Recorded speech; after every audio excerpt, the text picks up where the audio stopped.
నమస్కారం ఘంటారావానికి స్వాగతం. ముందుగా ప్రధాన అంశాలు. హనుమకొండలో వరద ప్రాంతాల్లో సీఎం మంత్రుల పర్యటన. దెబ్బతిన్న ఇల్లు, రోడ్లు, నాలాల పరిశీలన.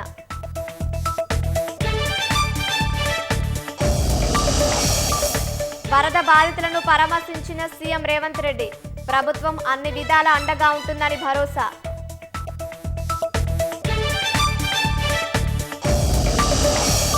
ఢిల్లీ మాజీ సీఎం కేజ్రీవాల్ పై మరో అద్దాల మేడ ఆరోపణ.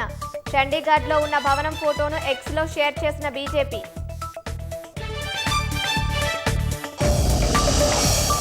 అణ్వాయుధ పరీక్షలను ప్రారంభిస్తామన్న ట్రంప్. మానవాళి మనుగడకే ముప్పు పొంచి ఉంటుందన్న నిపుణులు.